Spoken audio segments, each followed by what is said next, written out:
Sekarang waktu dan tempat kami serahkan kepada Bapak Pendeta Dani Purnama. Silakan Pak Dani.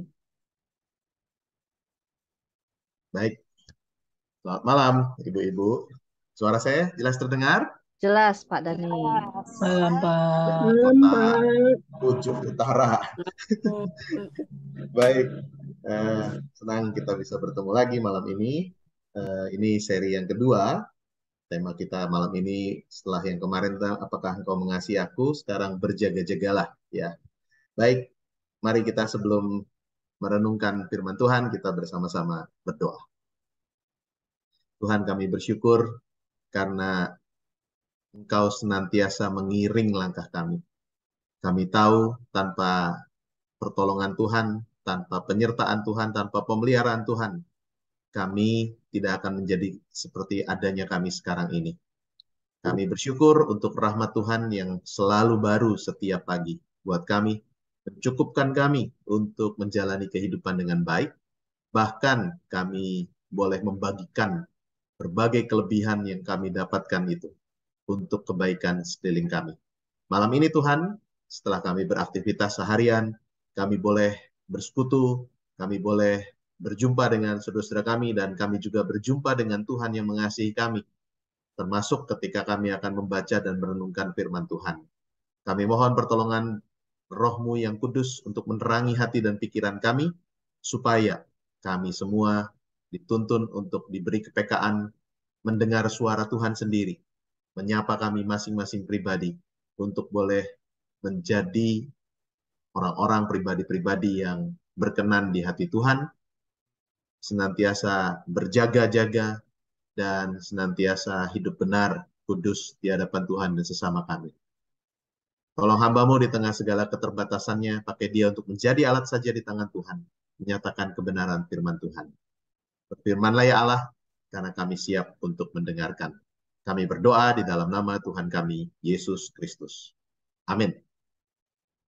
Ibu-ibu yang dikasih oleh Yesus Kristus, bacaan kita ada dua dari rekan-rekan pengurus.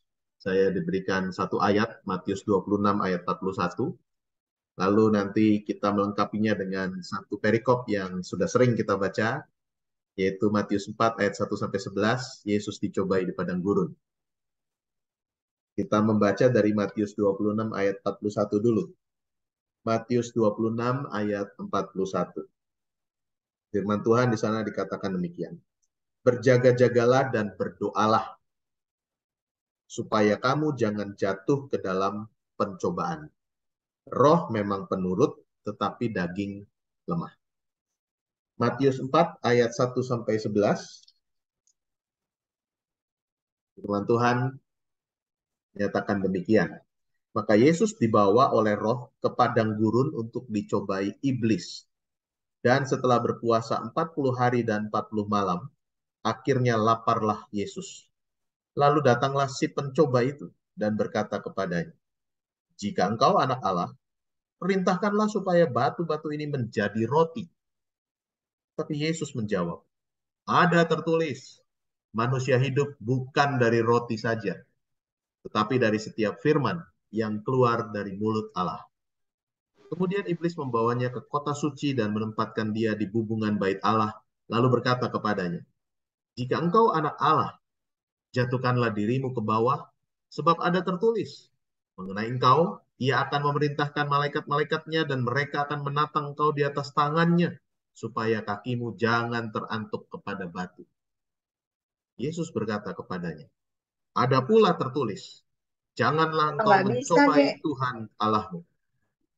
Dan iblis membawanya pula ke atas gunung yang sangat tinggi dan memperlihatkan kepadanya semua kerajaan dunia dengan kemegahannya. Dan berkata kepadanya, "Semua itu akan kuberikan kepadamu jika engkau sujud menyembah aku." Maka berkatalah Yesus kepadanya, "Enyahlah iblis, sebab ada tertulis, engkau harus menyembah Tuhan Allahmu, dan hanya kepada dia sajalah engkau berbakti." Lalu iblis meninggalkan dia, dan lihatlah malaikat-malaikat datang melayani Yesus. Demikian jauh pembacaan firman Tuhan, yang berbahagia adalah setiap kita yang mendengarkan firman Tuhan dan yang memeliharanya. Terpujilah nama Tuhan. Ibu-ibu yang dikasih oleh Yesus Kristus, hidup sebagai anak-anak Tuhan. Apakah kita berarti betul-betul terlindungi dan jauh dari yang namanya godaan? Apakah hidup sebagai anak-anak Tuhan berarti kita bebas dari yang namanya cobaan? Ya. Apakah kita kemudian tidak mengalami yang namanya pergumulan, beratnya tantangan hidup? Rasanya sebagai anak-anak Tuhan, godaan tetap banyak kan? Ya. Malah mungkin jauh lebih banyak gitu ya. Cobaan nggak berkurang malah. Jadi anak Tuhan, anaknya raja di atas segala raja, cobaan tetap ada. Pahit pahit manisnya hidup kita jalani. Nah, bagaimana kita menghadapinya? Ini saya punya sebuah film eh, menarik ini ya. Anak-anak kecil dikasih tes. Nama nama tesnya Marshmallow Test. Mungkin pernah ada yang eh, pernah nonton film ini. Dikasih satu marshmallow. Kalau tahan nggak memakan marshmallow itu dalam waktu setengah jam, gurunya datang kasih lagi satu marshmallow. Jadi dapat dua. Tapi kalau nggak tahan ya silakan dimakan kata guru. Berarti cuma dapat satu. Nah, lihat reaksi anak-anak itu ketika dites ya. Eh, Menarik.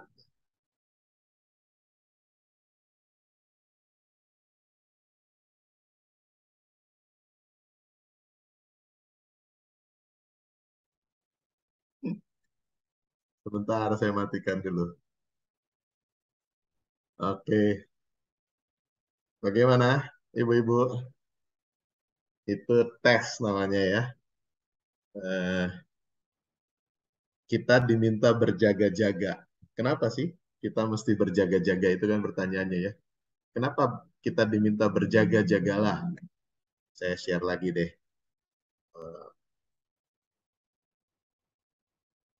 Ya, oke.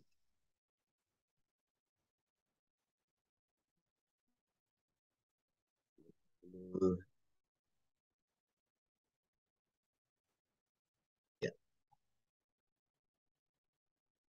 ya. Kenapa kita mesti berjaga-jaga? Keluar tadi jawabannya satu. Ayo sharing dulu ah. Aduh, Bu Elin udah nguap lagi. Aduh, ini saya jadi ikutan nih.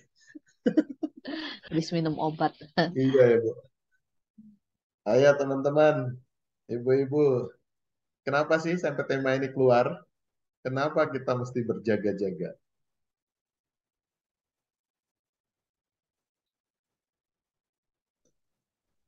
Karena banyak godaan dan bahaya, Pak. Banyak godaan dan bahaya ya. Oke, yang bikin kita kemudian jatuh dalam bahaya itu karena ada godaannya atau karena kitanya yang nggak kuat? Kitanya yang nggak kuat. Kitanya ya. Ya menarik ya, karena ada. Kadang-kadang kitanya ikut arus, Pak. Oke, oke.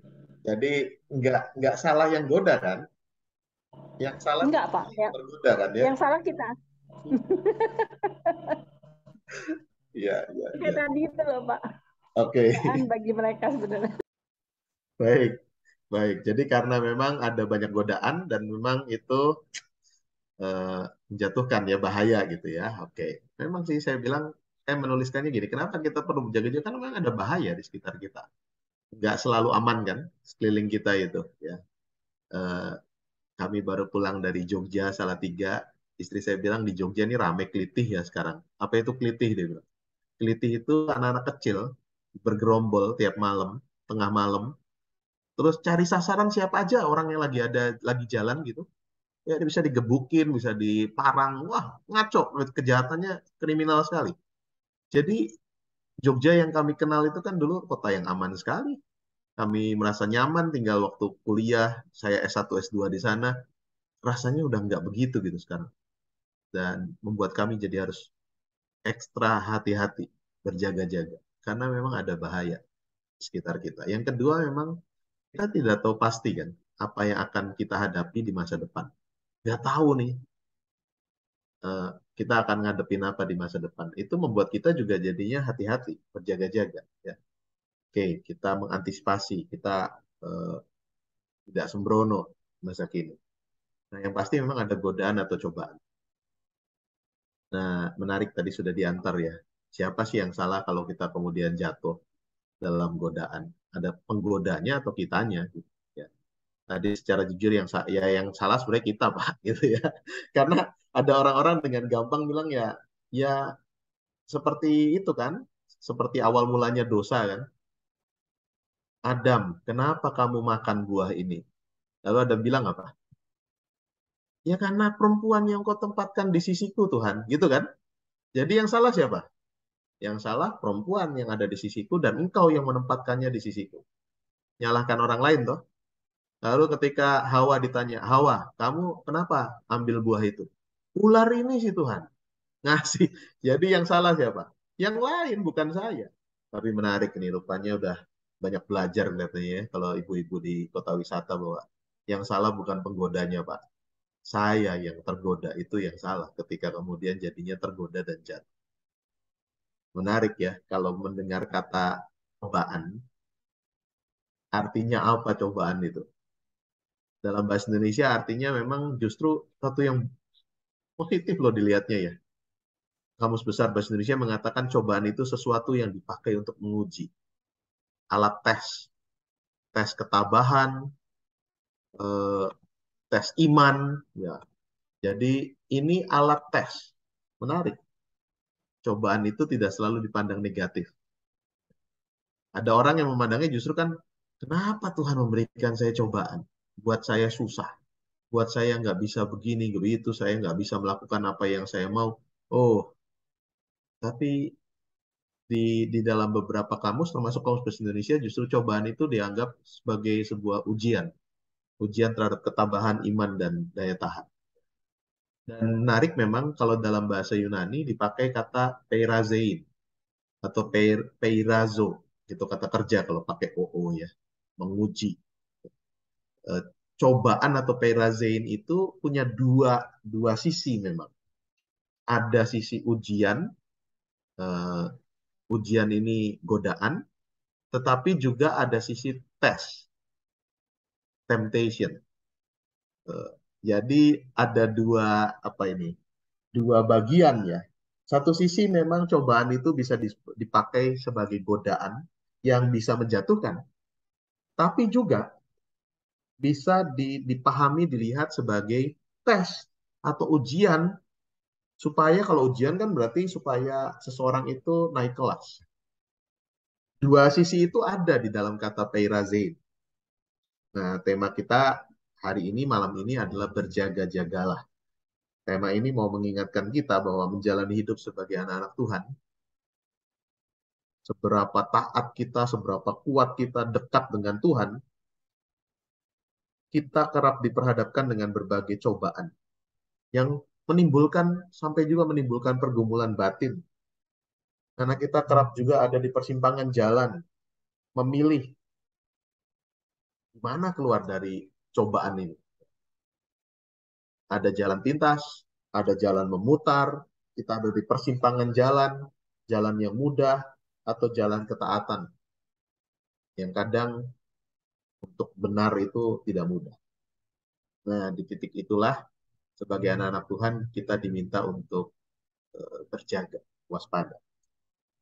Hari ini kita coba belajar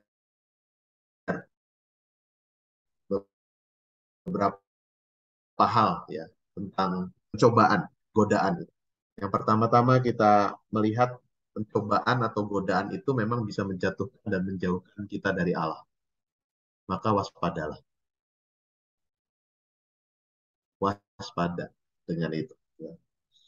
Dalam peristiwa di Taman Eden, saya menariknya sampai ke awal itu ya. Dalam peristiwa di Taman Eden, dikatakan eh, ada godaan dari ular terhadap perempuan. Nah ini dia, ya pertama-tama datangnya ke perempuan. Saya nggak tahu kenapa itu yang kemudian ditonjolkan ya. Kenapa nggak datangnya ke laki-lakinya gitu, ke Adamnya. Tapi cerita pertama itu datangnya ke perempuan.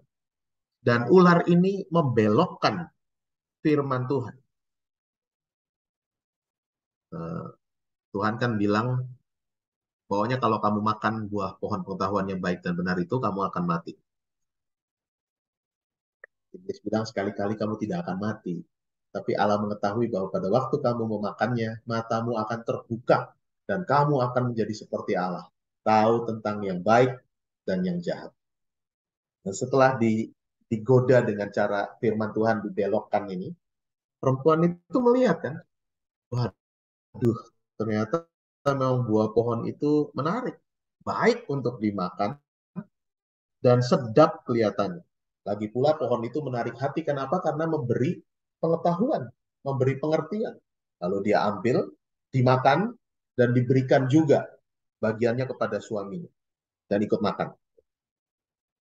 Jadi kalau begitu, Hawa jatuh ke dalam dosa dan kalah saat dicobai ular. Karena apa? Karena ada ular yang jahat itu, yang membelokkan firman Tuhan. Atau karena memang ada sisi dari dalam dirinya yang tidak tahan, tidak tabah untuk menghadapi godaan itu. Menarik. Yakobus 1 ayat 14 mengatakan, tetapi tiap-tiap orang dicobai oleh keinginannya sendiri, karena ia diseret dan dipikat olehnya. Saya mau menegaskan ini karena kenapa? Karena ada orang-orang yang dengan gampang selalu menyalahkan setan yang salah. Ada iblis yang goda saya. Ada orang-orang yang dipakai setan untuk menjatuhkan saya. Ya sebenarnya semua itu bisa kita kalahkan kalau kitanya nggak tergoda kan. Makanya Yakobus 1 ayat 14 mengatakan tetapi tiap-tiap orang itu dicobai oleh keinginannya sendiri.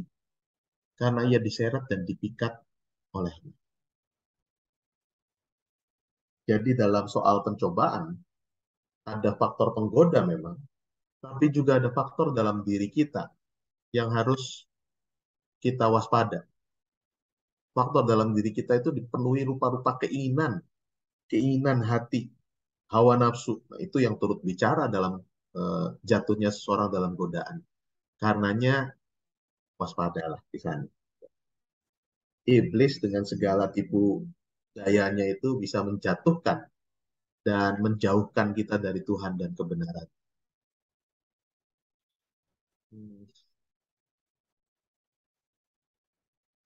Yang menarik, hebatnya itu kadang-kadang kita merasa gini, kok ya pas gitu loh Pak. Dalam kondisi gini kok ya saya digodanya ini gitu. Kalau digoda yang lain saya mungkin kuat Pak. Kok yang ini loh yang datang gitu ya. Nah, kenapa bisa gitu ya? Eh, Sama kan ketika Yesus sedang butuh-butuhnya makan karena dia 40 hari, 40 malam puasa. Lapar kan secara manusiawi. Iblis datang dengan cara yang pas dan tepat. Menawarkan sesuatu yang pas. Ubah batu jadi roti. Bisa nggak? Tuhan Yesus bisa nggak mengubah batu jadi roti? Bisa. Jadi saksang juga bisa kok ya. Nggak harus jadi roti kan ya. Jadi saksang aja juga bisa sama Tuhan diubah. Tapi itu bahaya sekali kalau Tuhan melakukan itu. Nah, kenapa bisa begitu? Nah, ini saya cerita satu kisah legenda Yunani. Saya sering pakai ini cerita anak-anak sebenarnya ya. Eh, Seorang ibu ingin sekali bayi yang dikandungnya itu menjadi orang yang hebat, gagah perkasa. Jadi dia berdoa kepada para dewa katanya. Dia minta supaya anak yang akan dilahirkannya itu menjadi orang yang sakti, yang gagah perkasa, yang selalu bisa menang dalam peperangan. Betul, ketika bayinya lahir, lalu dewa bersabda pada dia, kalau gitu anakmu harus kau celupkan di satu sungai suci. Airnya itu berkhasiat. Jadi kamu harus celupkan anakmu ke sungai itu. Dan si ibu ini mencelupkan anak bayinya itu ke sungai tadi. Dan betul, anak ini kemudian tumbuh jadi orang yang kemudian kebal terhadap semua senjata. Panah, pedang, parang, tombak. Tidak ada satupun yang bisa melukai tubuhnya. Karena memang sudah kena aliran air suci tadi. Waktu terus berganti, berjalan, Makin besar, makin hebat, makin gagah perkasa, tapi kemudian orang ini lupa diri. Namanya Achilles. Achilles kemudian tumbuh jadi orang yang hebat memang, tapi jadinya lupa diri. Dia kemudian tantangin semua orang, bahkan para dewa pun dia katakan tidak akan bisa mengalahkan aku. Nah, akhirnya para dewa katanya rapat. Ini kayaknya dewanya GKI nih, Saudara, karena mau mutusin aja rapat dia ya. Rapat dulu. PMJ dulu dia ya. Jadi rapat lalu diputuskan, oke, kita pilih satu orang prajurit untuk kita kasih tahu. Kita beritahu kelemahan, titik lemahnya Achilles. Pilihlah kemudian satu orang prajurit yang tampak biasa-biasa saja. Lalu diberitahu, titik lemahnya adalah di tumit. Tumit dari Achilles. Maka pada hari peperangan, tumit itulah yang dibidik oleh panah dari prajurit lawannya tadi. Panah yang sudah dilumuri racun. Dan hari itu, nancep di tumit Achilles. Achilles sendiri kaget, loh kok bisa? Semua tubuhnya, anggota badannya nggak ada yang mempan oleh senjata. Ini kok tumitku bisa nembus. Dan ketika dia kemudian mulai keracunan dan menjelang ajal, dia kemudian, kenapa bisa begini? Kenapa tumitku malah nggak kebal? Rupanya ketika bayi, si ibunya itu mencelupkan ke air sungai tadi, yang dipegang di tumitnya. Ya, dipegang gitu tumitnya, lalu dicelupkan ke air, maka tumitnya nggak kena air itu. Ya. Sehingga bagian itulah yang nggak kebal. Oh, mungkin kita akan senyum-senyum ya, ah, cerita kok bisa begitu ya. Ya ini cerita legenda yang mau mengajarkan. Moral ceritanya apa? Sehebat-hebatnya orang, sekuat-kuatnya orang, sepintar-pintarnya orang, dia pasti punya titik lemah. Titik terlemah dalam hidup. Dan itu yang kita sebut dengan ungkapan tumit Achilles. Tiap orang punya tumit Achillesnya masing-masing. Nah ini menarik. Ya. Mungkin ada orang yang biasanya laki-laki ya. Alah, kamu pasti nggak kuat kalau lihat cewek cantik. Enggak, saya kuat. Nggak, cewek cantik mau seseksi apapun saya kuat. Cuman kalau cowok lewat saya nggak kuat ya. Repot ya kalau kayak gini ya. Ya, ngondek itu namanya ya. Eh, Oke, cewek cantik dia tahan. Tapi soal kedudukan, nah kalau sudah mulai jabatan, nah, dia nggak kuat. Kalau ditawarin jabatan tertentu, mau nggak kamu naik jabatan, tapi kamu harus begini, kamu harus begitu.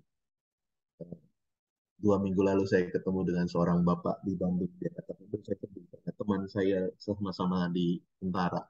Ternyata harus merelakan, bapak bukan mengikhlaskan, mengganti iman karena jabatan karir. Ya. Jadi kemudian pindah ke agama yang lain. Ada yang begitu karena kedudukan. Oh, saya kuat ngadepin godaan perempuan cantik. Saya kuat ngadepin godaan kedudukan karir. Tapi soal duit, gagal di situ, jatuh di situ. Oke, soal duit saya nggak akan tergoda. Soal yang lain, ada titik tumit Achilles masing-masing kita ada. Nah, repotnya, yang tahu tumit Achilles kita itu siapa?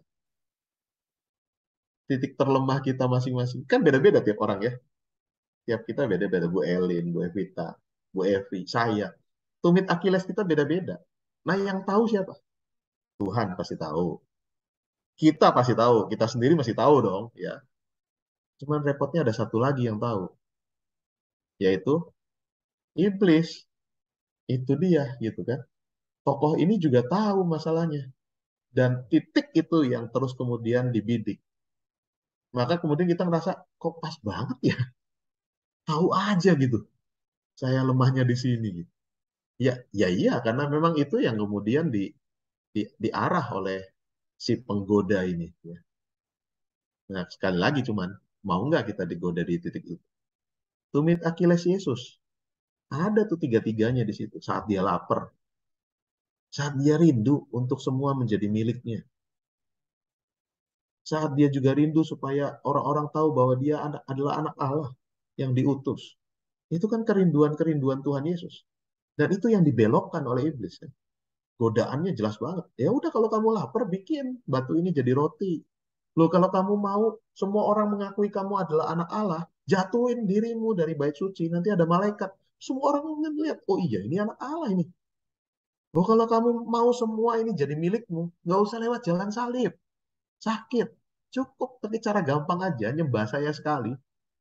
Shortcut, jalan pintas. Oh, itu godaannya kan? Dan itu pas semua itu. Tapi Yesus nggak mau jatuh di situ. Jadi yang pertama, cobaan itu memang bisa menjatuhkan kita. Bisa menjauhkan kita dari Allah. Karenanya waspada. Kenapa? Karena ada si iblis yang tahu titik-titik terlemah dalam hidup kita. Tumit Achilles kita. Eh, Pandangan belakangan ini yang mengatakan nggak apa-apalah sekali-sekali selingkuh. Justru selingkuh itu, kalau orang selingkuh itu malah justru nanti rumah tangganya lebih dekat hubungannya. Itu dari mana teori kayak gitu ya? Itu teori kayak gitu tuh dari mana gitu? Ada loh yang sampai mengatakan gitu. Orang yang selingkuh itu malah kemudian bisa bisa lebih dekat sama pasangannya. Itu aneh ya. Yang ada juga selingkuh malah bikin makin jauh kan. Nah ini dibelokkan gitu. Psikologi-psikologi tertentu yang aneh-aneh itu ya. Ya, sekte-sekte, aliran sesat dalam sepanjang sejarah gereja. Aliran sesat itu semua pakai ayat, pakai firman Tuhan loh. Pakai firman Tuhan, tapi tafsirannya yang ngaco. Tahun 80-an. Tahun 80-an saya masih umur 5 tahun, 6 tahun lah. Mungkin ibu-ibu ada yang sudah belasan tahun. Sempat ramai di Indonesia itu gerakan Children of God. Itu kan sekte Kristen. Children of God itu menarik dan cepat sekali dapat banyak pengikut. Kenapa? Karena seks bebas kan. Datang ke dalam pertemuan, persekutuan, nanti boleh ganti pasangan. Sah, ganti pasangannya boleh di situ. Silahkan ganti dengan pasangan orang lain. Ayat yang dipakai apa? Kasihilah sesama manusia seperti dirimu sendiri. Ngeri kan? Matius 22 dipakai. Itu apa? Hukum kasih. Dipakai sebagai landasan perzinahan yang dilegalkan. Banyak kemudian pengikutnya. Ya karena menarik dong. Di tempat lain dilarang, ini di situ malah boleh. Dengan landasan firman lagi. Tapi firman yang sudah dibelokkan kebenarannya. Dan di titik-titik terlemah orang tentang seks itu justru malah dipakai di situ. Ditembaki di situ oleh iblis. Ya kena. Padahal jelas kan firman Tuhan mengatakan jangan berzina. Udah, mau ditafsir kayak gimana aja udah jelas itu nggak boleh. Ya apa melakukan seks bebas, selingkuh ya jelas nggak boleh. Nggak usah ditafsir macam-macam. Ya tapi orang dibelokkan kebenaran firman oleh iblis. Akhirnya jatuh. Waspada, nomor satu. Nomor dua, pencobaan tadi. Perazein itu bisa juga sebagai ujian. Bisa mengangkat dan membuat kita mendekat pada Tuhan. Maka kalau tiba pada satu waktu kita memang ada dalam satu pencobaan, godaan, teguhkan hati. Selain waspada jangan jatuh, teguhkan hati karena ini memang dipakai menjadi sarana untuk mengangkat kita, mendekat, makin dekat kepada Tuhan. Tadi Matius 4 ayat 1 sampai 11, saya cobai di padang gurun itu. Dan pilihan-pilihannya itu tepat, terbaik sesuai kebutuhan Yesus saat itu. Cuman semua godaan itu bahaya kalau dituruti. Ubah batu jadi roti itu godaan virus egoisme, kepentingan diri, egosentrisme, menjadikan diri sebagai pusat segalanya, kepentingan daging diutamakan. Betapa banyak orang atau rumah tangga, bahkan gereja, jadi rusak karena virus egoisme. Karena orang pengen kebutuhannya dipenuhi, didulukan. Dalam rumah tangga, saya merasa saya harus didulukan. Pasangan kita bilang, saya juga harus didulukan. Ya sudah, yang ada ya kacauan yang terjadi. Yang kedua, menjatuhkan diri dari hubungan bait Allah itu godaan virus popularisme. Jadi populer kan, bayangkan. Kalau benar tuh ya. Kan ada firman kata iblis. Untuk kamu, Allah akan mengirim malaikatmu supaya engkau tidak jatuh. Kakimu tidak terantuk pada batu. Dikirimkan malaikat.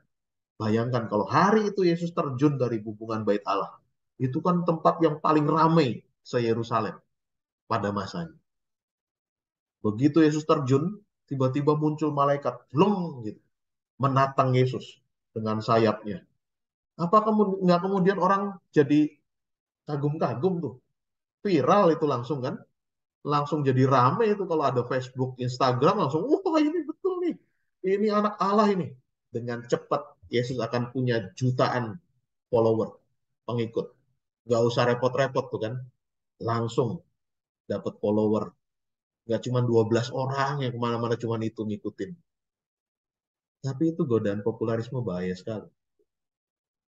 Yang ketiga, kalau sampai Yesus mau menyembah kepada iblis, sekali aja, lalu terima semua kuasa dan kemuliaan atas seluruh dunia, jadi milik Tuhan.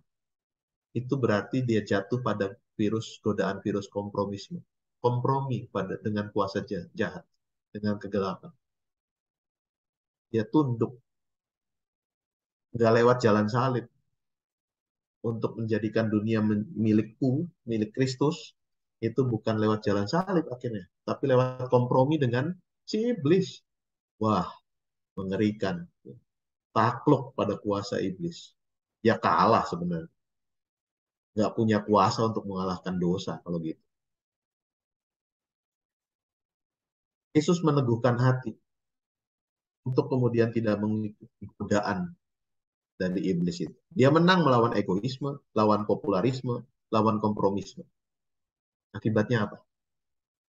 Dia makin dekat dengan Tuhannya, dengan Bapaknya, dan kemudian dia siap untuk masuk ke dalam pelayanan. Ini kan kisah Yesus baru dibaptis, sudah itu sebelum dia siap untuk melayani, masuk dulu dalam pencobaan. Karena dia menang, dia mendekat kepada Tuhan, menggunakan firman Tuhan, maka memang Yesus siap untuk mengerjakan bagiannya. Nah, bagaimana dengan kita untuk bagian yang kedua ini? Ya, virus egoisme, virus populer, pengen terkenal, dikenal, virus berkompromi dengan yang tidak benar. Bukankah itu dekat sekali dengan kita? Ya? Virus popularisme itu sekarang menjelma dalam, kalau pasang itu, pasang apa ya kalau gini ya, feed di Instagram, atau pasang di wall FB. Yang kita tunggu apa? Yang kita tunggu apa setelah kita pasang foto misalnya? Komen. Komen satu. Yang Like. kedua, like. Iya kan?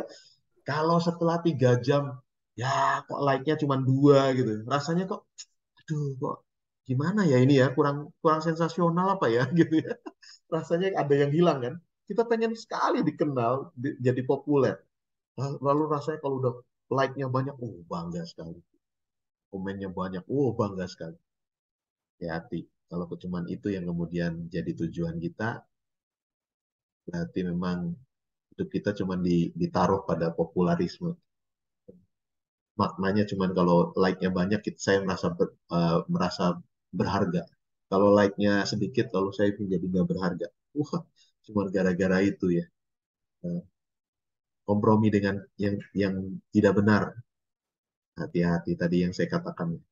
Demi jabatan ada orang-orang yang merelakan imannya kepada Tuhan.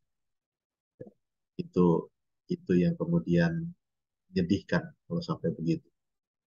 Yesus meneguhkan hati, menjadi teladan kita ya, bagaimana ia memberi teladan untuk menang melawan egoisme, popularisme, dan kompromisme itu. Dan karenanya dia siap untuk memasuki pelayanan yang ke depan ada lebih banyak penderitaan, kesusahan, kesulitan, tantangannya. Dan dia siap. Dari awal dia sudah siap. Pencobaan di padang gurun itu membuatnya mendekat kepada Allah, Bapaknya, dan mengangkatnya masuk dalam step selanjutnya dalam hidup. Ujiannya menang, maka dia naik tingkat, masuk dalam step selanjutnya untuk tugas pelayanan yang lebih besar. Ya, virus yang sama seringkali menimpa kita juga. Karenanya teguhkan hati untuk tidak gampang jatuh pada egoisme, popularisme, dan kompromisme. Yang ketiga, yang terakhir, mari lanjutkan perjalanan dengan hidup seturut kehendak dan firman Tuhan. Menarik kalau diperhatikan di dalam Matius 4 ayat 1 sampai 11. Yang namanya iblis itu muncul dengan tiga, tiga karakter. Ya, yang pertama kan dia memang dicobai oleh iblis. Kata iblis dalam bahasa Yunani itu dipakai kata diabolos. Jadi kalau yang suka bolos, nah dia bolos itu ya iblis lah itu ya kira-kira ya. Kalau suka bolos-bolos itu ya. Artinya apa? Dia bolos itu adalah memecah belah, memecah belah pikiran dan membuat hati itu jadi bercabang. Itu kerjaannya dia bolos. Itu kerjaannya iblis. Memecah belah, membuat hati jadi bercabang, nggak tetap gitu dengan nggak teguh dengan pilihan. Itu itu itu kerjaannya dia bolos. Selain itu, saat Yesus dicobai, Yesus berjumpa juga dengan si pencoba di ayat 3 itu. Peirazon itu tadi. Peirazon ini adalah pembujuk yang menyebar benih permusuhan. Selain itu, dia juga berjumpa dengan Satana.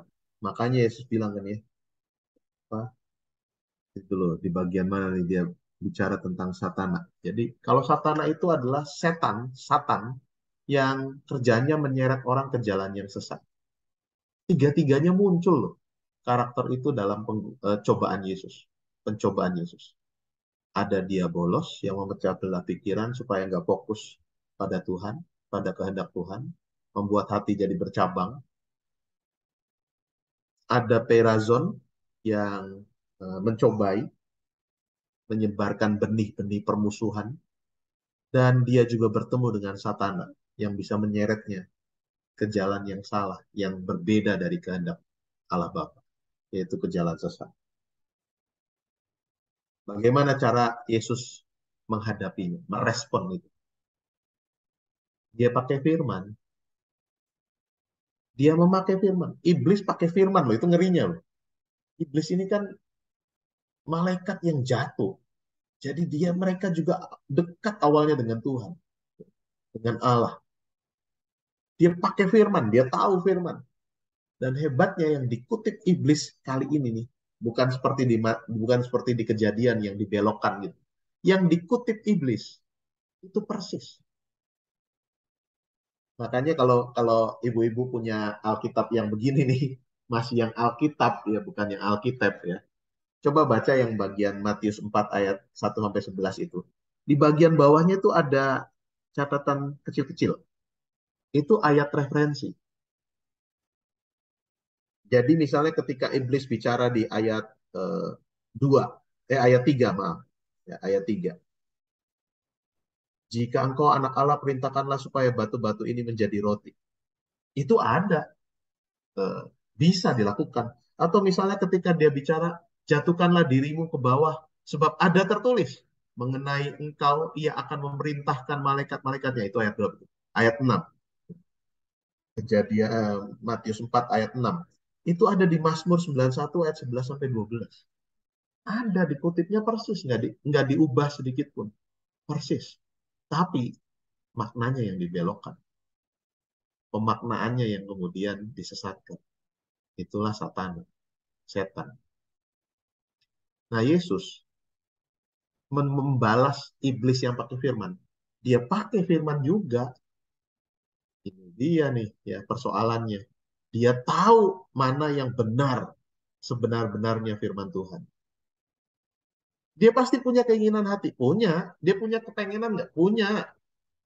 Tapi dia paham betul apa yang menjadi kebenaran firman Tuhan. Dan dia tahu betul apa yang Allah Bapanya kehendaki. Jadi dia punya keinginan, punya. Tapi dia juga tahu firman Tuhan yang sebenarnya, kehendak Tuhan yang sebenarnya, dia tahu betul. Karenanya itu yang membedakan antara Taman Eden dan Taman Getsemani. Ya, saya satu kali kalau punya kesempatan bisa pengen banget nulis buku soal ini antara Taman Eden dan Taman Getsemani. Responsnya yang berbeda.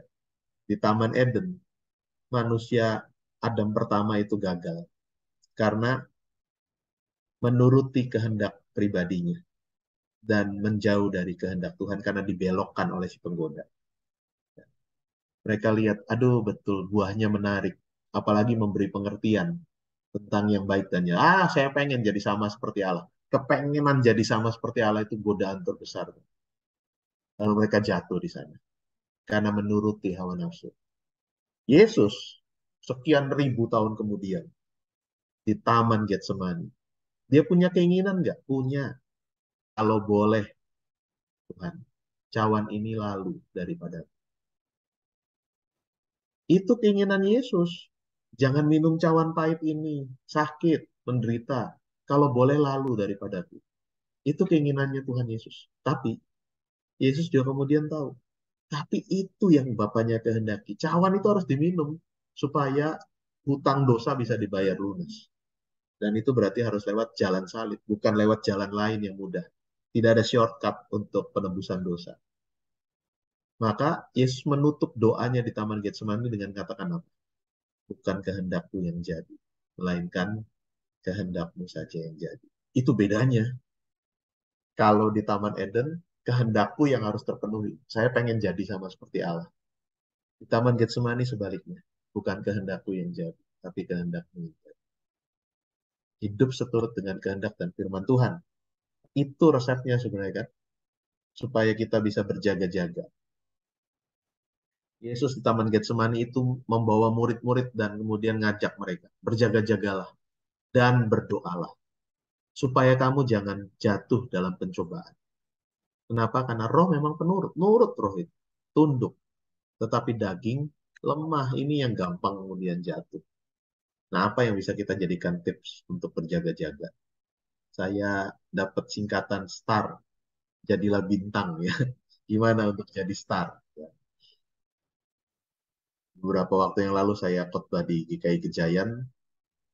Temanya ini, star. Nah, saya bisa pakai nih. Yang pertama, kalau kemudian tiba pada simpangan jalan, pada godaan, pada pilihan yang itu menarik, stop, berhenti sejenak. Jangan mudah tergiur dengan hal yang tampaknya manis, indah, menarik hati, terkesan memberi kebaikan. Stop, stop dulu. Jangan kemudian langsung sabot aja. Gitu. Hawa nggak punya waktu untuk itu. Di Taman Eden, Hawa begitu iblis bilang lewat ular itu ya, itu boleh dimakan, nggak mati. Malah Tuhan tahu loh sebenarnya. Kalau kamu makan jadi sama seperti dia. Wah, begitu dilihat, iya ya, menarik buahnya. Menariknya bukan cuma karena buahnya itu warnanya begini dan begitu bentuknya. Bukan. Tapi karena memberi pengertian dan jadi seperti Allah. Sama seperti Allah. Itu yang membuat dia nggak punya waktu untuk merenungkan firman Tuhan nggak ngomong begini loh. Nah, waktu stop ini yang kadang-kadang kita nggak punya sekarang. Ya. Karena seperti Yusuf Amir Piliang mengatakan, dunia kita ini dunia yang berlari. Orang dipaksa untuk lari.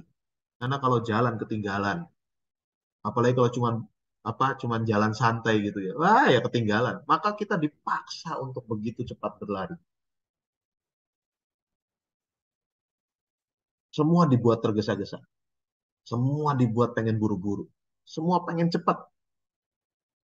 Bener nggak? Itu yang kita rasakan. Sehingga nggak punya waktu untuk stop. Untuk berhenti sejenak. Untuk renung kebenaran firman Tuhan. Nggak ada tuh. Padahal waktu dari dulu sama ya, 24 jam kan kita punya kan. Tapi saya baru berefleksi dengan istri saya selama perjalanan.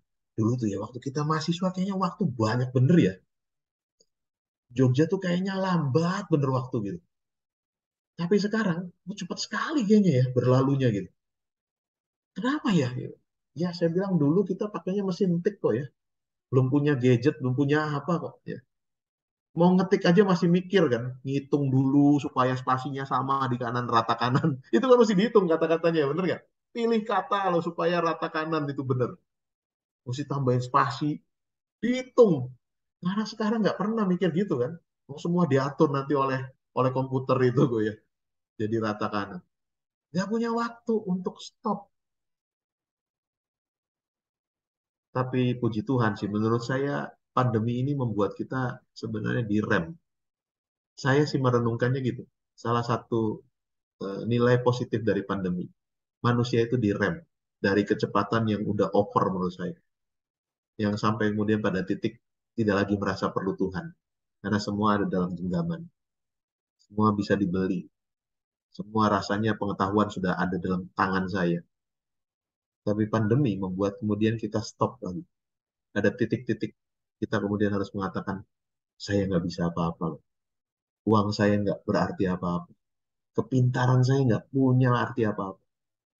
Saya harus berhenti. Uh, masa-masa tahun 2020 itu ya. Benar-benar kita stop kan. Kita ada di rumah, nggak berani keluar.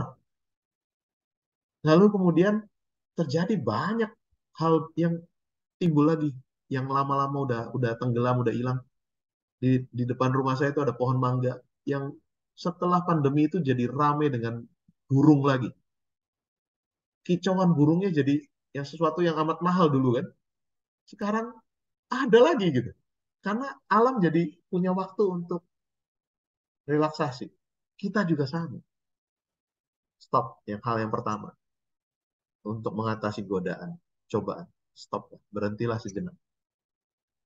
Untuk apa? Ini, think and assess. Untuk mikir, kata Cak Lontong, mikir. Makanya ya dipakai, mikir, menimbang, menguji. Pilihan dua, apakah yang saya pilih ini benar, berguna, bermanfaat, seturut dengan kehendak Tuhan. Itu perlu untuk berhenti sejenak, punya waktu untuk menimbang, menguji, berpikir, think and assess.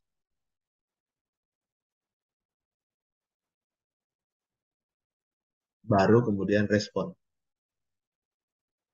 Lanjutkan hidup dengan teguh hati.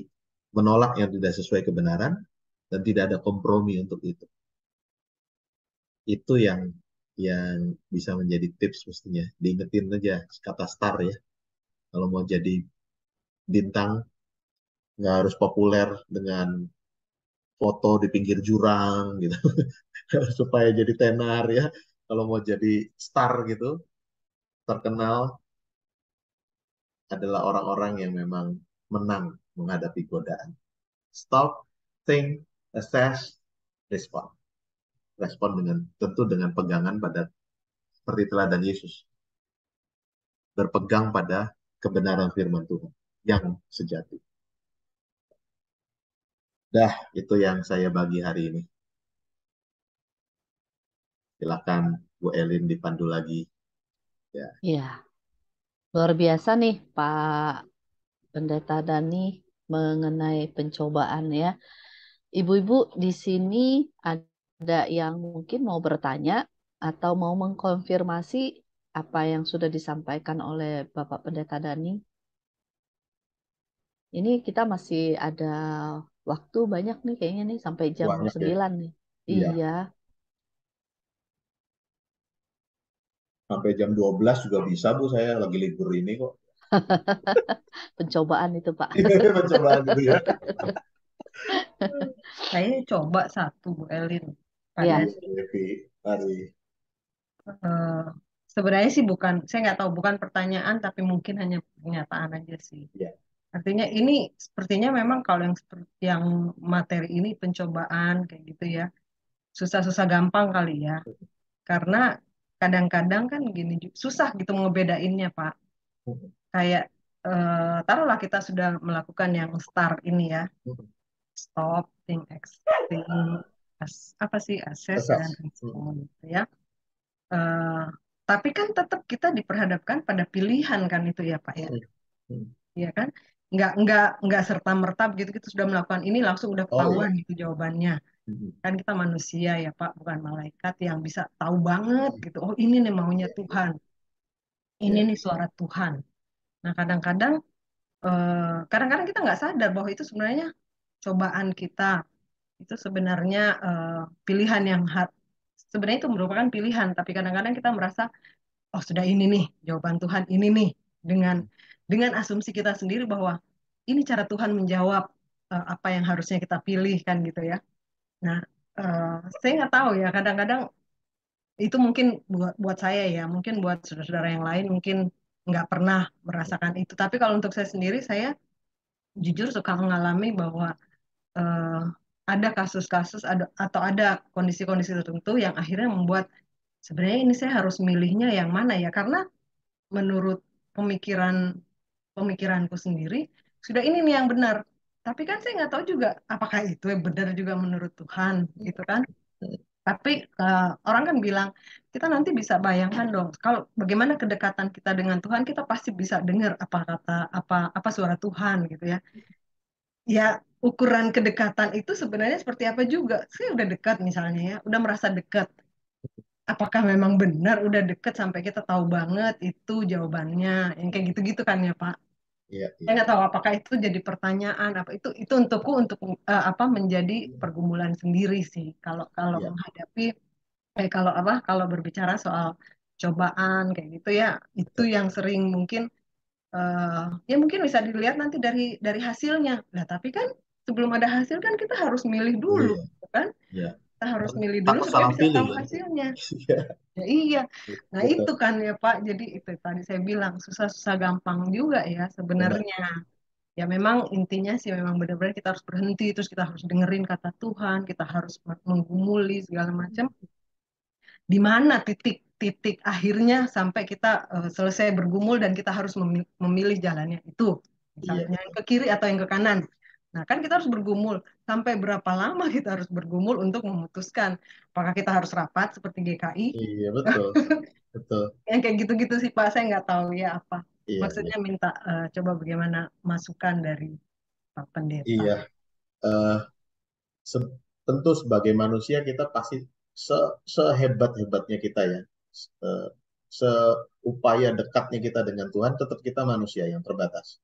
Yang tetap hidup dalam darah dan daging. Yang pasti punya batas, nggak sempurna kita mengenal dan mendengar. Eh, tapi memang yang bisa kemudian kita kerjakan adalah meminta kepekaan. Kepekaan mendengar tuntunan Tuhan. Ya.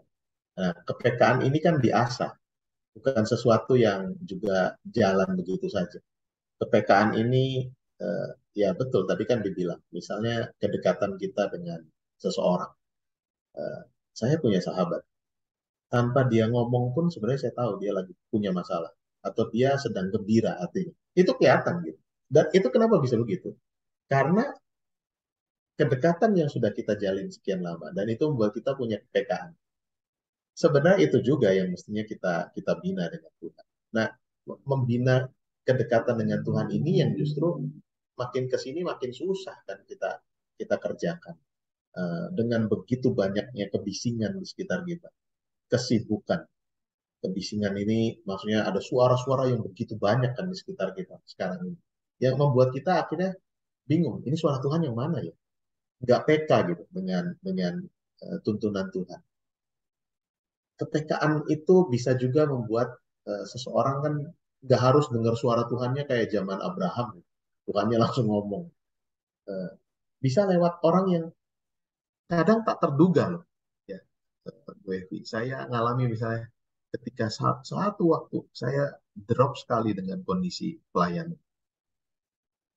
Hari itu saya pulang, lalu anak saya yang perempuan, cewek, yang masih kecil zaman itu, Putri masih masih umur 3 tahun lalu kali ya. Dia datang kemudian dia tepuk-tepuk ini saya. Jangan takut ayah. Oh, itu dari mana saya lagi punya ketakutan? Ya, itu kan ajaib gitu. Ya ampun Tuhan. Ini anak umur 3 tahun, saya datang, saya belum cerita apa-apa, dia tepuk-tepuk pundak saya, lalu bilang jangan takut. Itu yang begini-gini kan, ini pasti ada pekerjaan tangan Tuhan. Ya, nah, bisa lewat anak kecil, lewat teman, lewat orang yang tak terduga yang kita temui. Suara Tuhan tuh sebenarnya masih terdengar. Nah, cuman kadang-kadang kita nggak peka. Nah, gimana ya? Kita memang mesti terus melatih kedekatan dengan Tuhan Yesus sendiri sebagai Tuhan loh dia ya, anak Allah. tiap hari, pagi-pagi benar, udah naik ke atas bukit, berdoa. Malam setelah selesai pelayanan, menyendiri lagi dia, berdoa lagi. Nah ini waktu stop ini kan yang kadang kita nggak punya nih. Waktu stop untuk mendekat kepada Tuhan itu yang kita, jujur saya sendiri ngalami. Makin modern kita, makin nggak punya waktu untuk itu. Kecepatannya makin luar biasa, kita dituntut untuk begini, begitu, harus begini, begitu. Kalau nggak buka gadget kayak ketinggalan gitu kan, kayak banyak hal terlewatkan, lalu jadinya akhirnya itu yang jadi pilihan kita gitu. Bukan buka buka firman Tuhan. Wah, makanya merasa kemudian nggak punya waktu. Jadi kalau yang saya alami sendiri betul, Bu. Kadang sudah nih ya kita yakin, udah ini tuntunan Tuhan. Kita salah pilih jalan kan. Lalu apa kemudian Tuhan dari sana? Ah, kamu sih, saya sudah udah suara suara saya udah B, kamu pilihnya A gitu kan ya. Syukurin gitu. Ini menariknya Tuhan kita. Saya belajar dari sejarah gereja GKI ini. Satu kali kan tahun 40-an itu ada satu gereja yang diekskomunitas namanya, di Patekoan. Di, dikucilkan, dikeluarkan dari gereja, dari GKI. Karena mereka salah pilih, salah putuskan. eh, Mengambil keputusan yang tidak benar. Lalu digembalakan. Nggak mau digembalakan pendetanya. Ya sudah, kemudian diekskomunitas namanya. Dari situ kemudian sebagian jemaat bergeser pindah ke eh, Krekot, ke Gang Kelinci. Mereka kemudian membentuk persekutuan baru di sana, lalu berkembang, berkembang, berkembang. Jadilah kemudian GKI Kelinci, yang sekarang kita kenal GKI Samanhudi. Jadi GKI Samanhudi. Yang GKI Patekuan itu, tahun 60-an kemudian di pengembalanya selesai. Lalu mereka diterima kembali sebagai bagian GKI. Saya lupa tahun 60 berapa. Jadi bagian GKI lagi. Lalu jadilah GKI Perniagaan. Ya. Jadi kemudian akibat salah pilihnya manusia, kan rusak sebenarnya, berarti ada perpecahan gereja. Ya, sebagian kemudian tidak setuju malah buka gereja baru di Krekot itu jadi GKI Samanhudi yang tetap di sana. Kemudian ketika balik ke GKI jadi GKI Perniagaan. Ketika sudah dipulihkan, nggak bisa disatukan lagi nih, dua gereja ini sudah jadi gereja besar. Apa pelajarannya buat kita? Mungkin manusianya memang pernah salah pilih jalan, tapi Tuhan memakai yang salah itu untuk menjadikan satu kebaikan. Tidak kemudian malah sekalian dihancurkan oleh Tuhan. Kamu salah, ya habis sekalian. Enggak. Tuhan pakai cara itu untuk mengembangkan gereja lebih luas lagi di Jakarta. Dari GKI Samanhudi, muncullah banyak gereja lain kan. Termasuk GKI Citra Satu misalnya yang saya pernah layani 20 tahun. Itu anaknya Samanhudi. Gereja Perniagaan punya banyak anak juga. Jadi tumbuhlah dua gereja besar ini bertumbuh bersama, melayani bersama. Dipakai Tuhan juga. Jadi jangan kemudian, aduh Tuhan, kalau saya salah pilih hancur deh, habis semua deh. Tuhan kita jauh lebih besar kuasanya dan jauh lebih besar kasihnya. Sehingga bisa memakai yang kemudian salah itu. Diperbaiki oleh Tuhan. Malah dipakai oleh Tuhan untuk menjadi alat kebaikan lebih besar lagi. Itu yang saya pegang, gue. Jadi kalau kalau kemudian, aduh Tuhan, nanti saya takut salah jalan, lalu saya nggak berani akhirnya. Saya ingat-ingat beberapa cerita-cerita yang mengatakan, ya Tuhan juga akan perbaiki yang kalau kita nggak beres itu. Tapi ya jangan kemudian dengan bersengaja pilih jalan yang nggak beres gitu ya. Pilih jalan itu juga Tuhan beresin gitu ya. Nggak gitu ya. Itu nekat namanya kalau itu. Itu Itu yang saya mencobai baru Tuhan. mau ngomong. Kata Yesus juga tadi Tapi bilang, jangan cobai Tuhan Allahmu. iya, Iya, gitu eh, Bu Evi. Kalau kalau ini juga berdasarkan pengalaman saya, tapi memang sangat-sangat sangat personal ya. Jadi eh, pengalaman-pengalaman ini kan pengalaman pribadi yang ya coba saya siarkan.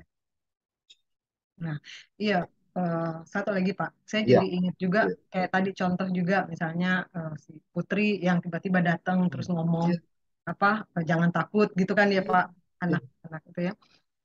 Itu juga sering tuh, saya juga sering ngalaminnya gini, kalau suatu waktu lagi ada dalam pilihan lah ya, ada Iya. dalam dua dua jalan harus kiri atau kanan. Nah, tiba-tiba yang di luar pemikiran ada aja orang yang akhirnya kayak menuntun gitu kan. Hmm. Oh, ke sini nih. Terus nggak sadar sebenarnya. Maksudnya nggak sadar bahwa itu saya dituntun untuk ke jalan yang sebelah kiri misalnya gitu kan. Iya, iya. Tapi setelah kejadian itu baru ingat-ingat apakah orang itu dipakai Tuhan untuk menuntun saya atau enggak. Hmm. Tapi kalau menurutku kadang-kadang mikir masa sih orang kayak begitu saya di ini gitu kan. Suka suka bukan underestimate ya, tapi Iya, iya. suka kayak apa iya Tuhan memakai dia gitu kan. Eh, Kok kayaknya nggak mungkin ya, mungkin saya salah salah salah dengar suara nih. Kadang Hmm. suka begitu juga tuh Pak. Iya, Ya, itu tadi ya memang benar ya harusnya bagaimana kita bisa peka. Cuman kan kepekaan juga ya masih masih adalah titik lemahnya saya, pasti. bukan kita ya, saya sebagai manusia. Jadi eh, masih tetap terus harus bergumul juga kali ya Pak ya untuk bisa Ya, peka dan bisa benar-benar tahu nih, oh ini suara Tuhan, ini bukan, ini cara Tuhan memakai orang ini untuk menuntun atau kayak kayak gitu kali ya Pak ya. betul, betul, Bu. Ya, baiklah. Saya setuju di titik Biarlah itu. itu menjadi pergumulanku. Iya, Thank pergumulan you, kita thank you. semua sih, Bu, itu sih. Oh Karena iya, kita kan belum belum menjadi apa satu malaikat ya. dengan Tuhan yang utuh, yang sempurna. Ya, selama kita masih darah dan daging, ya pasti akan ada titik-titik itu. Iya, iya. Ya, ya. Ya, thank you. Ya, thank you Bu Evi yang sudah berstatement ataupun bertanya. Ibu-ibu yang lain mungkin ada yang mau menambahkan atau juga mungkin ada yang mau sharing juga tentang perjalanan pencobaan yang sudah dihadapin dan mungkin juga yang kalau tadi kayak Bu Evi menyaksikan yang masih di dalam prosesnya ya. Nah, jadi mungkin ada teman-teman atau ibu-ibu yang sudah memenangkan pencobaan seperti Tuhan Yesus.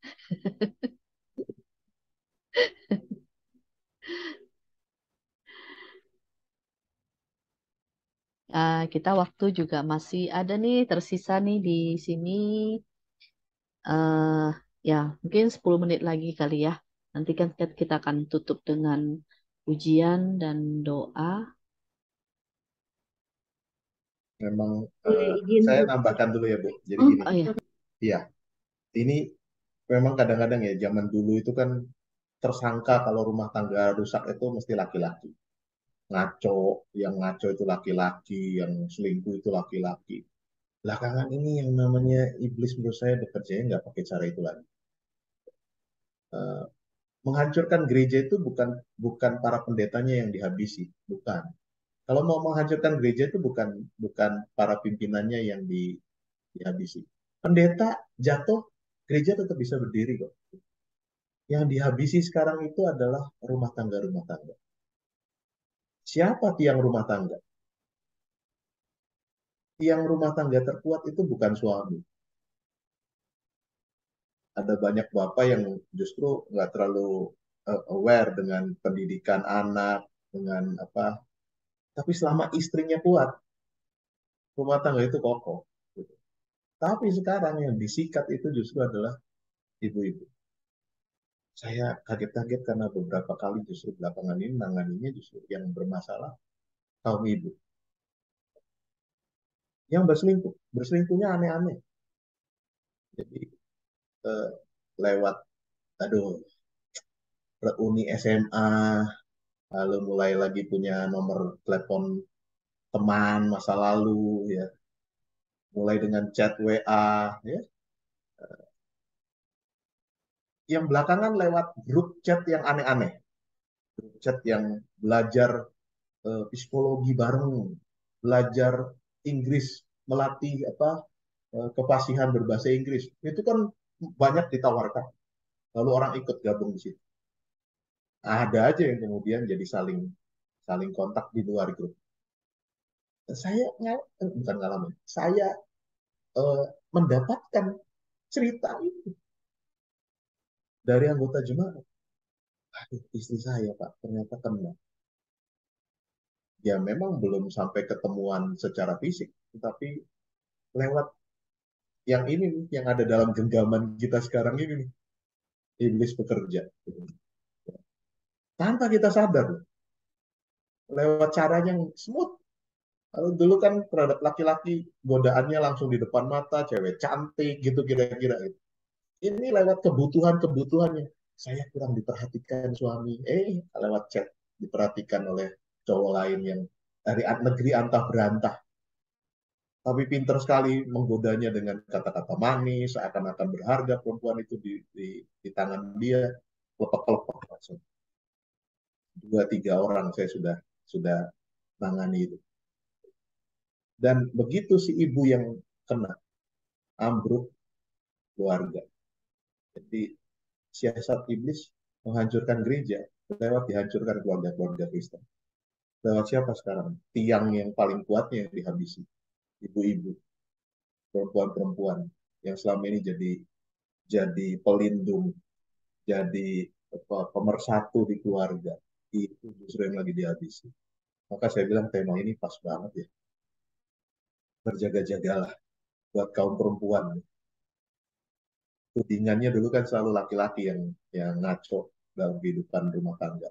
Enggak, sekarang ini sama karena emansipasi kali ya. Jadi semua sama, punya potensi yang sama. Betul menurut saya semua punya potensi yang sama. Bahkan di Taman Eden, iblis mengarahnya kepada sang tokoh kuat itu, penolong yang dihajar duluan justru. Benar nggak? Kenapa ya perempuan? Karena kan sebenarnya itu penolong yang Tuhan tunjukkan buat Adam. Penolongnya dulu yang dihajar. Adam pasti ikutan. Ini hebatnya ya. Jadi rasanya iblis lagi memakai cara yang lama lagi. Cara kuno tradisional yang dihajar perempuannya dulu. Hati-hati kaum ibu. Ya, ya tentu kami juga laki-laki juga tetap harus hati-hati karena secara tradisional kami lebih gampang tergoda. Ya, secara tradisional kami lebih gampang tergoda. Ya, itu catatan yang saya pengen saya tulis di paling terakhir nih di materi saya. Ingat ya bagian itu. Selingkuh itu tidak harus kemudian berhubungan badan secara fisik. Enggak, dimulai dari hal-hal yang sangat sederhana. Dari situ kemudian dialihkan perhatiannya, bukan lagi pada keluarga. Dah, Ya, oke. Bu Suci, mungkin tadi ada mau sampaikan, silakan Bu Bu Suci. Suci. Ya, Pendeta, saya mau antara sharing sama bertanya juga ya. Iya, Dalam suatu pencobaan lah ya, suatu entah ujian atau pencobaan gitu ya. Terkadang kita tuh dihadapkan pada dua pilihan, memilih yang benar atau memilih yang baik. iya, Karena ketika kita memilih yang baik, itu adalah jadi apa ya, kayak pilihan populer gitu kan. iya, Namun saat kita memilih yang benar, itu yang jadi apa ya, konsekuensi dari pilihan kita itu yang pertama pasti kita tidak populer. Terus yang kedua, uh, menjadi seorang yang dilabelin standar tertentu gitu ya oleh oke, lingkungan kita gitu kan. Dan memang konsekuensinya itu agak agak susah gitu ya, karena apabila itu jadi kayak semacam bukan dikucilkan sih, cuma tidak dilibatkan dalam hal-hal uh, yang mungkin yang mereka mungkin tahu bahwa kita akan tetap membeli sesuai standar itu gitu kan. Dan itu uh, lama kelamaan berdampak luas gitu ya, berdampak lebih lanjut gitu lah ya. Kebetulan saya bekerja ya, dan itu cukup apa ya, berdampak pada pada pergaulan ataupun pada pilihan dalam suatu promosi gitu ya. Dan itu akhirnya standar itu dijadikan standar yang kita pegang. Misalnya kita memilih yang benar, itu akhirnya jadi semacam barrier gitu ya, atau semacam apa ya, semacam tantangan buat kita untuk maju ke depan, karena pada orang-orang akan memilih pilihan yang baik, dan pada umumnya mereka memilih pilihan yang baik. Dan waktu kita berpikir ya sebenarnya yang baik itu ya tidak salah, cuma kan ya itu tadi antara yang benar dan yang baik. Dan itu jujur saja kadang membuat saya jadi berpikir gitu kan. Jadi kadang tuh merasa menyesal gitu karena memilih yang menurut saya benar gitu kan. Dan itu sempat ngobrol sama suami memang. Dan waktu itu suami bilang, ya nggak apa-apa, yang penting kan orang lain tahu bahwa ternyata kamu punya standar yes, untuk ini gitu, nggak mau kompromi gitu kan. iya, Cuma iya, ya memang itu berat itu jalan. benar, Kan. benar. Jalannya lebih sepi ya, Bu. Jalannya lebih sepi. Tapi memang betul, itu apa ya? Ya, Paulus juga bilang ya, untuk orang yang baik, mungkin banyak orang yang mau berkorban. Tapi untuk orang yang benar, belum tentu. Ya, karena benar itu bisa jadi menyakitkan buat orang lain kan. Punya standar tertentu yang akhirnya orang lain nggak sanggup untuk ikut itu, pasti orang akan tinggalkan, singkirkan. Eh, Sama kan, Yesus lapar, baik nggak kalau dia punya makanan? Baik, mengatasi laparnya kan. Lalu iblis kasih cara, ya itu aja diubah batunya jadi roti. Baik loh itu, nasihat yang baik kan, karena lagi lapar kok gitu. Tetapi Yesus bilang loh, kuasa yang saya punya ini bukan untuk kepentingan saya. Ya. Maka orang hidup nggak cuma dari itu. Nah itu kebenaran yang dia tegakkan. Eh, untuk membuat orang kemudian menjadi pengikutnya, itu kerinduan Yesus kan. Nah iblis kasih cara, gampang loh. Kamu akan punya banyak follower dalam waktu singkat. Kalau kamu terjun dari bait suci ini. Oh, dikasih cara yang baik loh itu. Karena firman Tuhannya ada. Tuhan Allah nggak akan biarkan anaknya jatuh sampai terantuk batu. Dia akan kirim malaikat. Bayangkan tadi ya kalau benar-benar muncul malaikat itu. Itu followernya Yesus langsung banyak itu. Nah, tapi Yesus bilang, loh kamu mencobai Tuhan Allah kalau gitu. Iya kalau Tuhan Allah ternyata kirim malaikat buat menatang. Kalau enggak, ya amblas kita di situ kan. Gitu. Nah ini memang pergumulan nih. Jadi antara baik dan benar itu etika juga sih sebenarnya Bu. Pilihannya adalah melakukan yang baik atau melakukan yang benar. Ya sebagai anak Tuhan sebenarnya lakukan yang baik.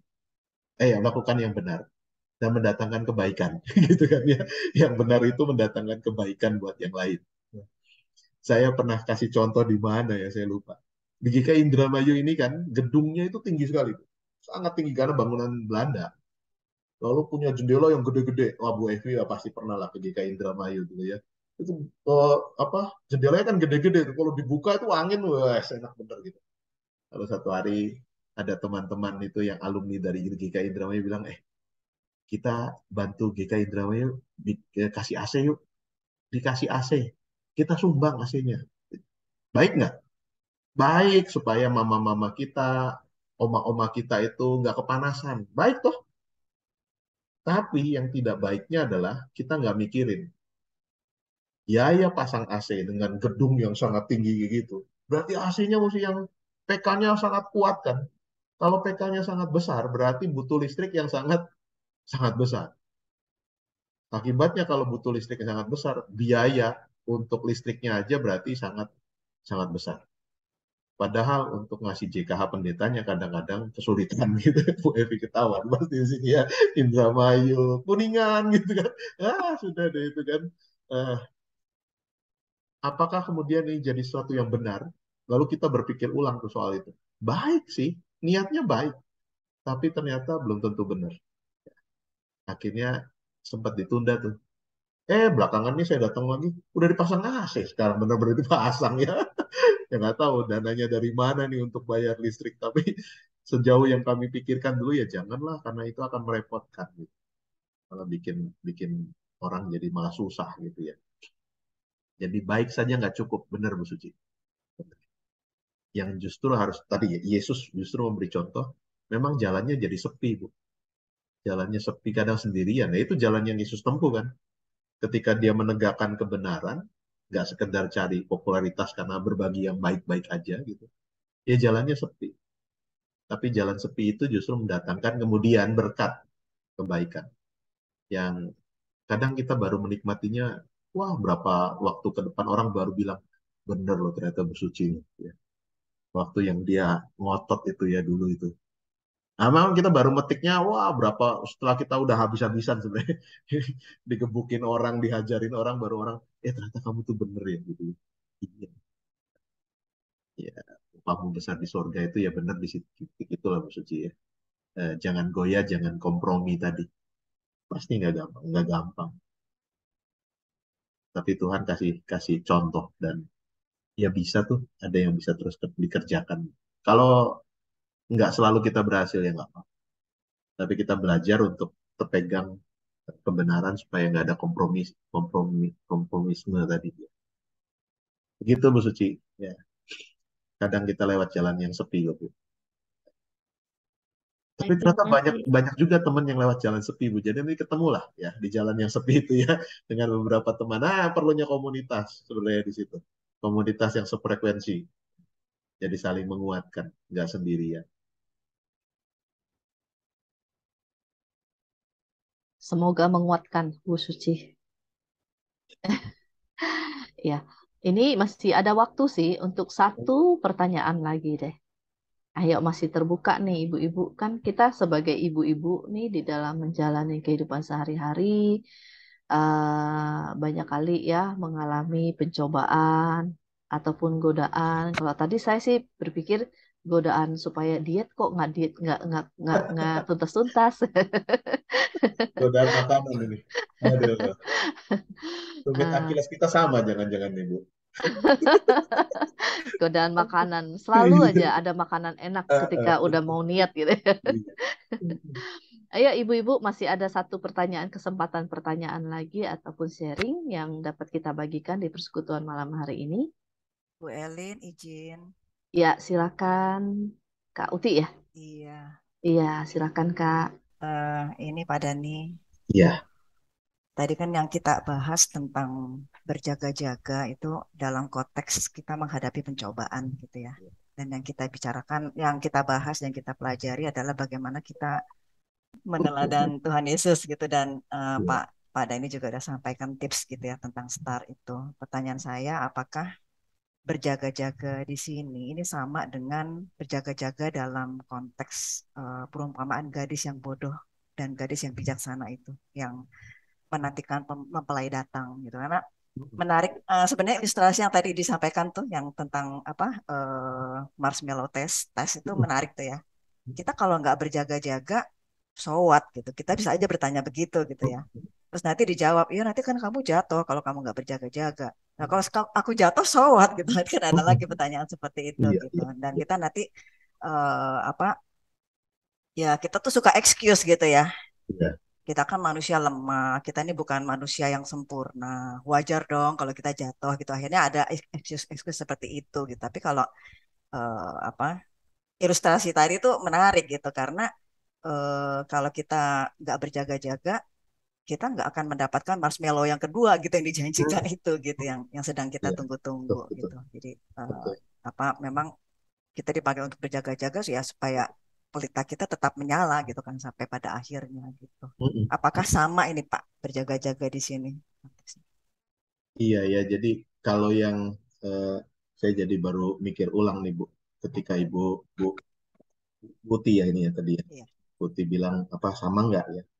Eh, Sepemahaman saya memang pada gadis yang bodoh itu kan gadis bijaksana dan gadis bodoh itu adalah bagaimana mengisi hidup sebagai anak-anak Tuhan ya supaya memang bijaksana isinya jangan jangan abai jangan lalai kalau mau ditarik ke bagian ini ya sebenarnya ada mirip-miripnya ya bahwa kita juga memang nggak boleh abai nggak boleh lalai dengan menjaga diri sebagai pengikut Tuhan supaya kapanpun Tuhannya tiba ya kita siap ya kita nggak ditemukan sedang lagi makan marshmallow yang satu itu gitu misalnya gitu ya Eh, eh, saya rasa sih tetap ada benang merahnya ya Bu bahwa bagaimana hidup sebagai anak Tuhan itu tidak sembrono kan tidak disia-siakan tapi memang diisi dengan bijak seperti 5 gadis yang bijaksana, dia menyiapkan apa, cadangan minyak. Itu juga yang Tuhan minta dalam hidup kita supaya kapanpun dia datang minta pertanggungjawaban ya, ya kita ada ditemukan dalam keadaan yang benar, dalam keadaan yang baik. Ya. Bukan Kristen yang palsu seperti yang bulan lalu kita kita bicarakan. Fake Christianity itu ya, eh, bukan itu yang tentu Tuhan kehendaki ketika dia datang dan menemui kita. Tapi betul-betul saya baru berpikir, iya ya sama juga ya Bu Putih tadi mengangkat tema sama nggak dengan yang 5 gadis bodoh dan 5 gadis bijaksana. Baru mikirnya sekarang Bu. Jadi kalau ditanya lebih dalam ya baru sepintas tuh saya mengingatnya ya. Jadi menurut saya sih ada benang merahnya. Terima kasih, supaya Pak. hidup kita benar, tetap benar di hadapan Tuhan, nggak sembrono, nggak salah. Gitu Bu Uti, Iya, ya terima kasih, Pak. sama-sama Bu. Ya, terima kasih Kak Uti, juga Bu Evi dan Bu Suci yang sudah eh, berbagi pada malam hari ini. Nah, karena sekarang sudah pukul 8:41, kita tutup dengan satu pujian ya. Ini karena kita sudah sama-sama nih malam hari ini terima Bu berkat. Elin, satu Iya, lagi iya sedikit ya. silakan Pak. Ada beberapa contoh sebenarnya di Alkitab kita itu kan dengan terbuka sebenarnya menunjukkan tokoh-tokoh Alkitab itu apa adanya. Ya, eh, Daud, Hmm, tumit Akilesnya di mana? perempuan cantik. Iya, oke. Tapi kan nggak dibuang sama Tuhan ya. Ketika dia mengaku bahwa, iya Tuhan saya salah. Malah ini raja terbesar yang dikenang oleh orang Israel sampai sekarang, woy. Bukan Salomo, bukan Daud, raja terbesarnya Israel itu. Karena ya dia kemudian berbalik kepada Tuhan, ya, minta ampun, dan kemudian Tuhan terus pakai Simpson. Rada mirip ya Bu Elin ya kalau Simpson ya. Ya, perempuan Akilesnya cantik juga. perempuan cantik juga. Tapi di akhir hidupnya kemudian dia tetap Tuhan pakai. Lalu Saul, kalau Saul apa? Tumit Akiles. Kesombongan kali ya, kekuasaan kali ya. Iya, Saul apa coba ingat-ingat. Ayo guru sekolah minggu nih, apa yang bikin kemudian turunannya dicabut bukan lagi menjadi penerus tahta. Jadi garis raja itu dicabut dari turunannya Saul. Gara-gara apa itu coba? Memberikan persembahan itu ya Pak ya, yang dia tidak menunggu Samuel itu ya. Nunggu Samuel ya, satu itu. Hmm. Yang kedua ada lagi tuh Bu. Selain itu ya, berarti dia kan memang nggak sabaran tuh ya.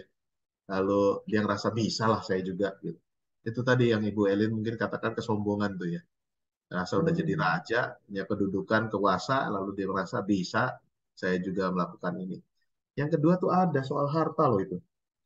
Itu eh, ketika diminta oleh Tuhan, seluruh bangsa Amalek ini dibinasakan termasuk hartanya. Jangan ada yang disimpan.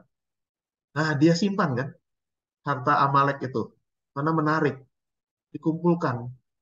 Nah, itu yang Tuhan juga marah. Wah, nggak tunduk pada pada kehendak Tuhan. Karena harta.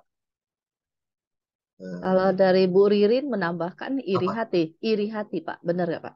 Ya, terhadap keberhasilan Daud ya. Hmm. Oh, ketika dipuji-puji kan, ini beribu-ribu, itu Daud berlaksa-laksa. Lebih banyak lagi ya pahlawan yang bisa mengalahkan berlaksa-laksa. Ya, emosi dia. Siapa Daud? Anak kecil gitu. Masa saya kalah sama dia? Bahaya ya, mengintip ya. Apa tuh berarti? Tumit Akilesnya. Harga diri disentuh di cuk gitu di bagian itu. Udah langsung kayak kita kalau lagi nyetir tiba-tiba ada yang mepet gitu. Siapa dia langsung motong jalan saya? Oh, saya kejar. Itu kena sedikit aja di bagian tumit Akilesnya itu ya. Langsung ya tokoh-tokoh itu secara terbuka disampaikan di kitab kita untuk jadi contoh kan sebenarnya. Mereka manusia biasa tapi tetap Tuhan pakai.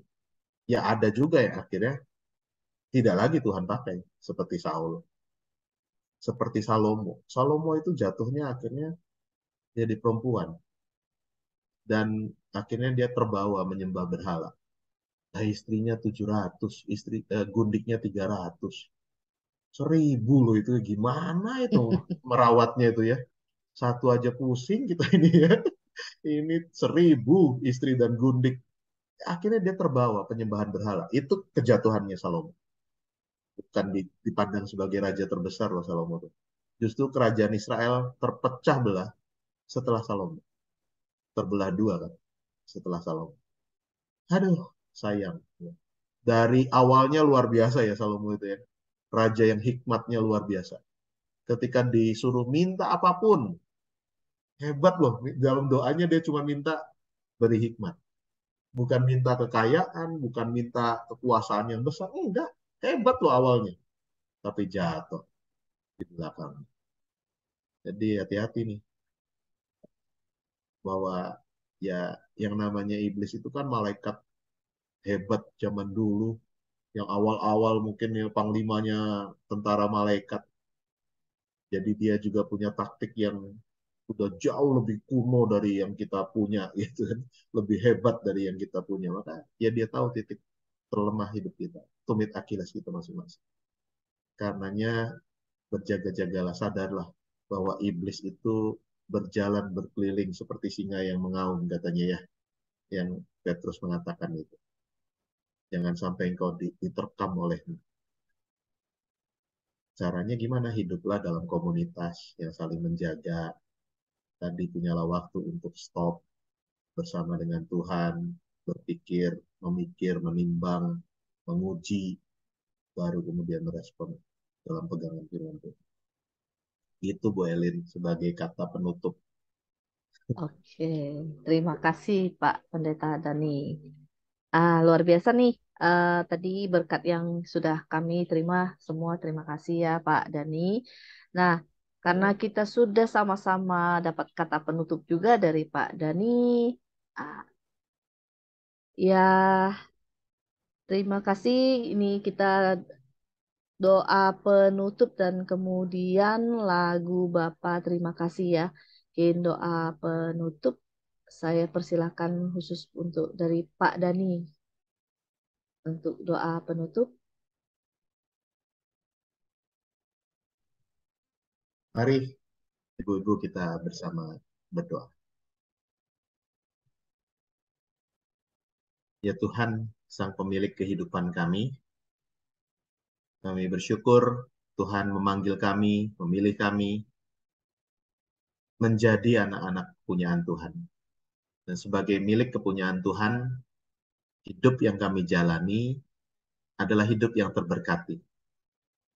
Namun, tidak berarti kemudian kami bebas dari yang namanya godaan dan pencobaan. Sebagai manusia yang penuh kelemahan dan keterbatasan, tidak jarang ketika kami diperhadapkan dengan begitu banyak pilihan dalam hidup ini, kami tergoda untuk memilih menuruti apa yang dunia inginkan, apa yang kami pribadi maui, ketimbang kami menundukkan diri, memilih untuk mengikut apa yang Tuhan inginkan. Tidak jarang kami gagal dan jatuh.